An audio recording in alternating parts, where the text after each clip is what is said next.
You ever walk into your own house and feel like you just stepped onto the set of a soap opera with a live grenade in the middle of the room? Yeah, well, let me tell you what I saw when I walked in my mansion that day. The echoes of my shoes hadn't even faded on the marble before I heard me wife's voice, sharp as shattered glass, and the hiss of steam cutting through the quiet like a warning from hell. That's when I caught Vivian, my wife, flawless hair, flawless lies, standing in the middle of the living room with a hot pressing iron in her hand, eyes wild. And on the floor, pressed against the sofa, was Amber, our new maid, a kid really, trembling so bad you could see her knuckles whitening around her knees, tears streaming down her cheeks, her uniform all damp with sweat. Vivian had that look she gets when she's made up her mind about something, and she was staring at Amara like she was a stain you just can't scrub out. She stole my jewelry, Daniel. My pendant. I caught her wearing it. Amara was sobbing, pleading, I didn't steal anything, ma'am. I swear this necklace, it's mine. I've had it since I was a baby. Vivian just sneered, stepped closer, held up that pendant like she'd just found the smoking gun, and said, oh, please. You think I'm blind? That's the Whitmore family crest you're flaunting. You think you can parade around here like you're one of us? You could hear the iron hissing, and for a second, I thought she might actually swing it at a Marana joke. The staff froze. I stepped in. Vivian, put that down. Now.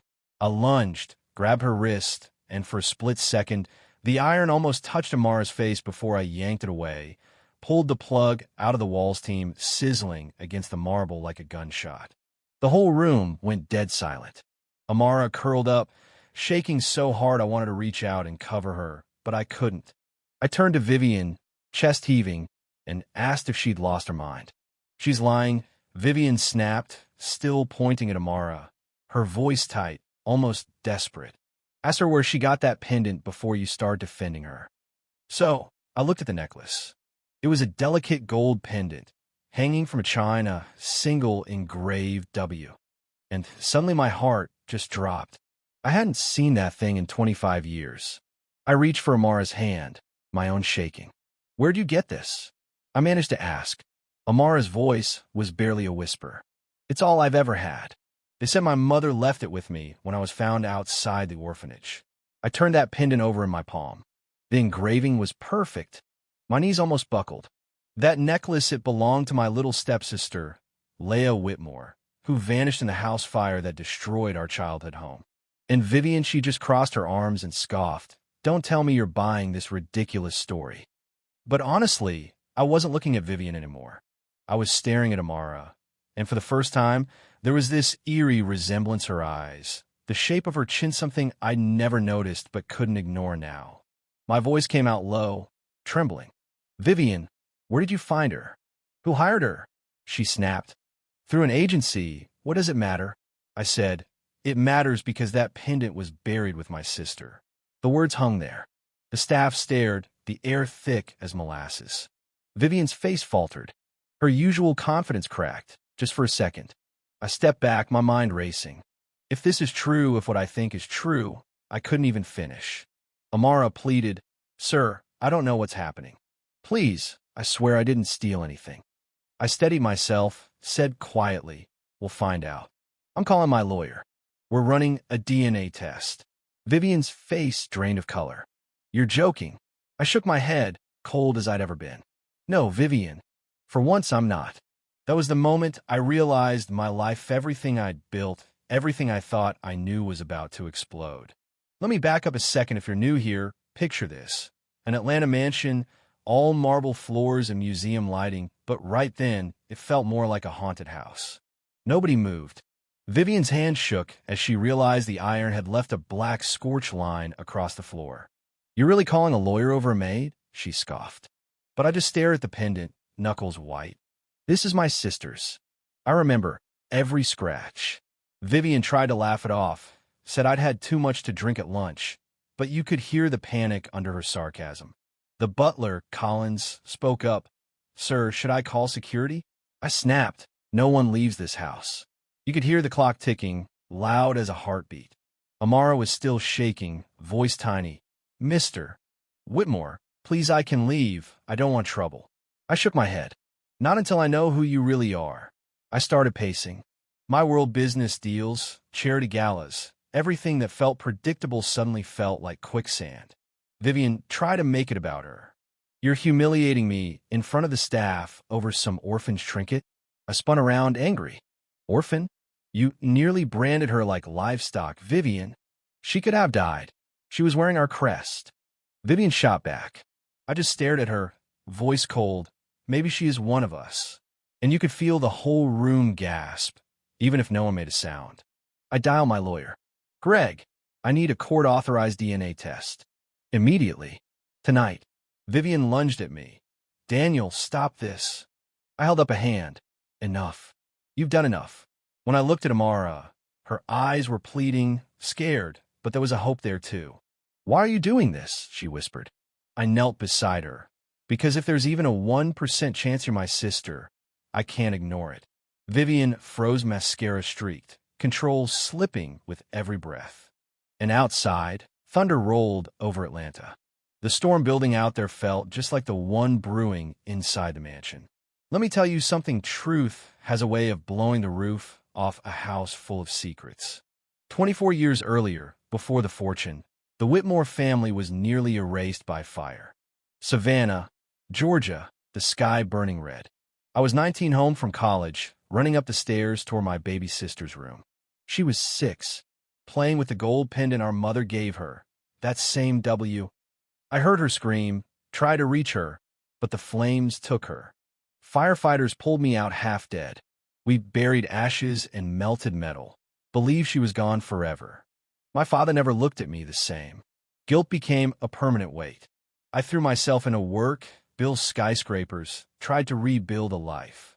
Then came Vivian, charming, beautiful, but always hungry for the spotlight. I married her because I was lonely, I guess. Thought maybe I could bury my ghosts. But ghosts, they don't die. They wait. And 24 years later, one of them walked through my front door as Amara Johnson, wearing the very pendant I buried with my sister. After the confrontation, I sat alone in my study while the storm outside rattled the windows. I stared at an old family photo, my parents, Leia, in the middle. I whispered, if you're out there, I won't lose you again. Lightning flashed, pendant gleaming on my desk. You know what I mean? Fate has a nasty sense of humor. Sometimes it sends you the one person you can't face, in the last place you'd expect. And Amarash thought she'd landed a dream job when she stepped into the mansion. But dreams in this house had a habit of burning. From the moment she arrived, she kept her head down, worked hard, helped the chef, stayed late, always polite. Vivian hated her for it, couldn't stand how the staff liked her, how I smiled when she walked into the room, though I didn't even realize it. One day, Vivian spotted the pendant. That's an interesting necklace, she said, cold as ice. It's old, Amara replied quietly. Vivian smirked. Must be a cheap imitation. But something about that pendant bugged me. Vivian's jealousy festered. She accused Amara of stealing a diamond clutch, berated her in front of everyone, until I walked in and told her to apologize. That set off a chain reaction. Vivian's pride couldn't take it. At the Whitmore charity gala, things boiled over. Amara accidentally got wine on Vivian's dress. Actually, a board member bumped her, but Vivian unloaded on Amara in front of half of Atlanta. I defended Amara publicly, and that was it. Vivian's humiliation became a grudge that wouldn't die. That night, Vivian ordered staff rooms, searched for stolen items, determined to dig up dirt on Amara. But all she did was stir up ghosts. And then came the breaking point. The afternoon sun, marble floors glowing. Vivian, iron in hand, waiting. She called Amara upstairs, accused her again, waved that pendant, called her a liar. When Amara tried to defend herself, Vivian pressed the hot iron closer, her voice shaking with rage. Amara backed away, begging her to stop. That's when I stormed in and saw the whole mess. I snatched the pendant, saw the W, saw the same scratch under the letter. Where did you get this? I demanded. With me since the orphanage, she sobbed. The name of the orphanage hit me like a punch to the chest. My vision blurred. Vivian tried to talk me out of it, said I was seeing things, but I'd never been more certain. I ordered the DNA test, right then and there. 3 days passed like a fever dream. The envelope arrived. Vivian tried one last time to talk me out of it, but I opened it. Greg, my lawyer, read the results. Biological match confirmed. The room spun. Amara covered her mouth. Crying? I have a brother? My knees gave out. I looked at Hermie's little sister, Leia. Vivian tried to deny it, said they found remains. But I yelled back, nothing but ashes and lies. You nearly burned my blood, Vivian. My sister. Vivian fell apart, tried to say she was jealous, that I cared for Amara more than her. I told her the truth I did. She'd thrown away everything the moment she tried to hurt Amara. I called the police. She begged, sobbing, but I wouldn't look at her. When the cops took her out, press cameras everywhere, she turned to me and warned, she'll take everything from you. I just said, she already gave me back everything I lost. Amara and I watched as Vivian disappeared into the flashing blue lights. I turned to her and said, You're home now, Leia. She just cried. I don't even know what that means. I hugged her. It means I'm never losing you again. 24 years of pain ended in a single moment. A sister found, a marriage broken, and a man reborn out of the truth. The world called it the Whitmore iron scandal. The trial was ugly. Vivian's lawyers argued jealousy, emotional distress. But nobody cared. The jury saw the photos of Amara's burned sleeve, the bruises, heard the staff testify. Guilty. Years in prison. When reporters asked about Amara, I said, she's not just someone who worked for us. She's family. And from now on, she'll be treated as such. Weeks later, I handed her a folder at a press conference, named her co-chair of the Whitmore Foundation. Whispers swept through the crowd, some envy, some awe. Because justice isn't always about punishment. Sometimes it's about setting things right. That night, we walked to the family cemetery behind the mansion. Amara placed the pendant cleaned, polished sheet in our parents' grave. She whispered, Mother, Father, I found my brother. I told her, and I finally found you.